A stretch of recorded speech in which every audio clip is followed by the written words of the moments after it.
今年尝试过很多款月饼，最受欢迎的是这款巧克力椰蓉月饼。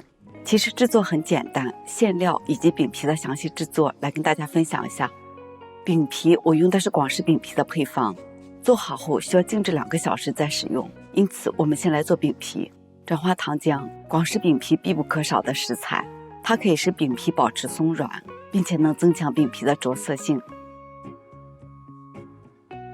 巧克力酱，饼皮的核心食材。80克的玉米油可以用花生油替代。这是6克的碱水，除了可以中和转化糖浆中的酸性成分，还能控制回油的速度和调节饼皮软硬程度。完整的配方图我会放在视频的最后。拌匀后加入奶粉、中筋粉，先搅拌，再戴上手套揉均匀。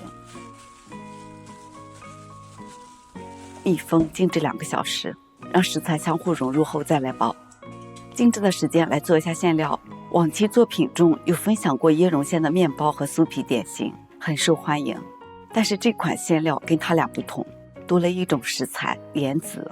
我用了60克的干莲子，先泡发，再煮到这种表层干裂的状态。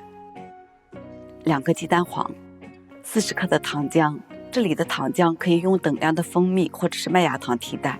这个是椰子油，可以用等量的黄油或者是猪油替代。绵白糖可以用糖霜替代，但是不建议用白砂糖，白砂糖的颗粒过大，影响口感。一起打成细腻的糊状。2包椰蓉正好200克，用绞肉机把它们打碎，加入刚才的莲子糊中。15克的奶粉，开始搅拌。拌匀之后加入切碎的蔓越莓干。这里拌匀好的状态就是你烤好的状态，因为馅料中蛋黄的大小不同，因此到这里你要试着捏一个馅料，如果不易捏成团，那么你就再加一个蛋黄，拌匀后再分割。我的月饼模具是50克，馅料和饼皮都是以每个25克做的分割。全部分割好后，冰箱冷冻半个小时，凝结起来更易操作。每次分享馅料的制作，留言最多的是剩下的如何保存。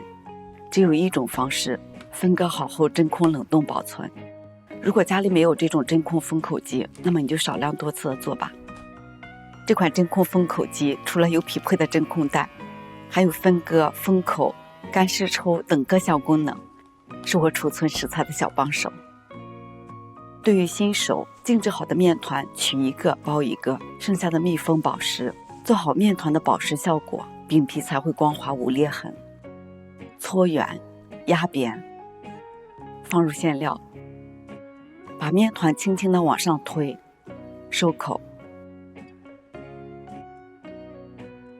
放在手心处轻轻地滚圆。操作熟练后，一次分出3、5个剂子，再依次包馅料，这样既快又方便。全部包好后再压造型，一只手固定好模具，另一只手往下多推几下，这样花纹才会更清晰。如果你的模具防粘性不理想，那么你在表层裹少量的面粉再压造型。在烘烤之前，表层喷层水，烤箱预热至180度，放进去，先烤5分钟定型。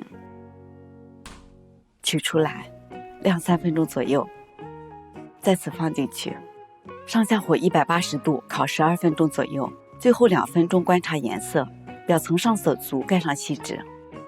广式月饼刚出炉，表层比较干，需要密封回油2天，饼皮才会更软，口感也更加的绵润。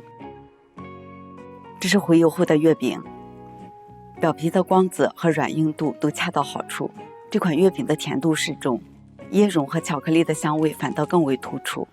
密封冷藏保存可以放1周左右，像这样真空冷藏保存可以放得更久，但是造型上不能保证它的完整性。我是小敏，祝你和家人中秋节快乐，下期我们再见。